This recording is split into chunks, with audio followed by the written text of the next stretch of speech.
Nama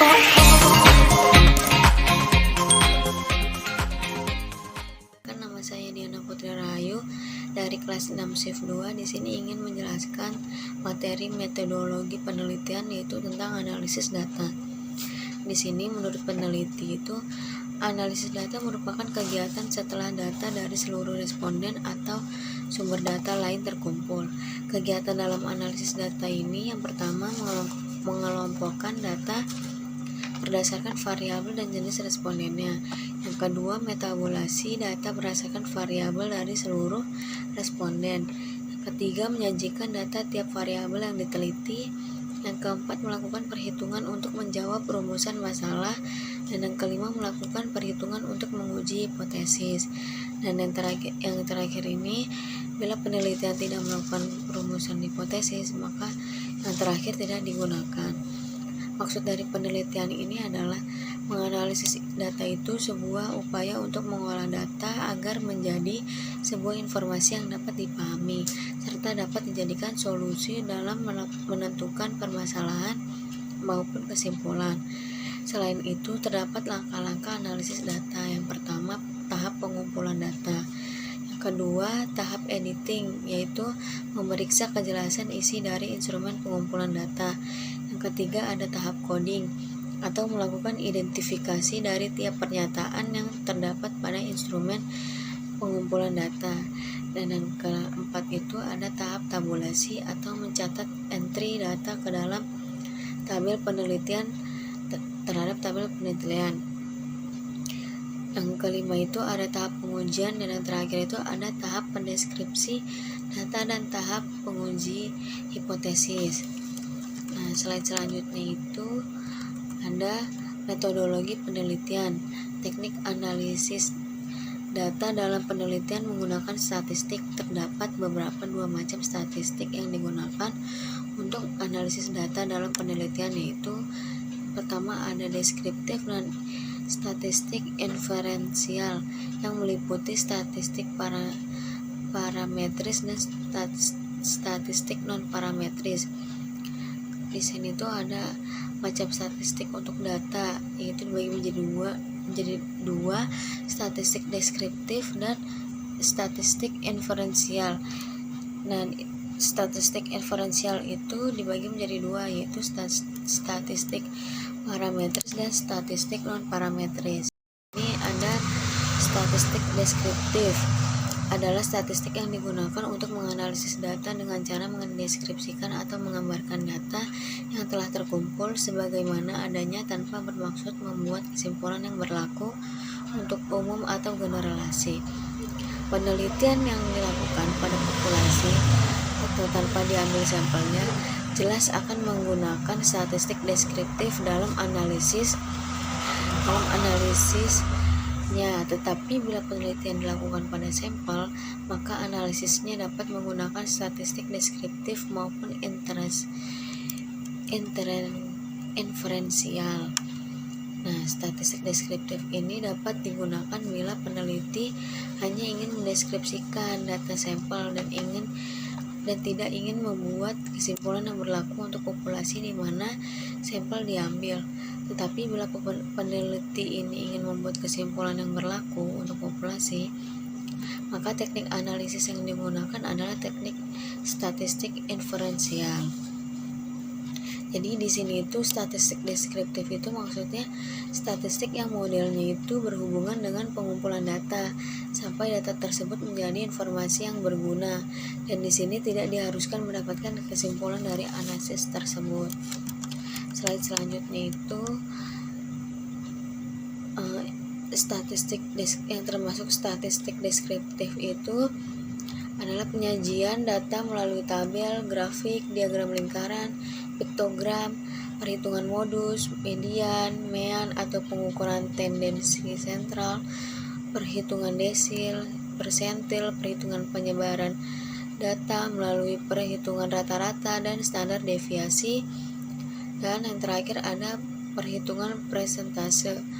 Dalam statistik deskriptif juga dapat dilakukan cara kuatnya hubungan antar variabel melalui analisis korelasi, melakukan prediksi dengan analisis regresi, dan membuat perbandingan dengan membandingkan rata-rata data sampel atau populasi.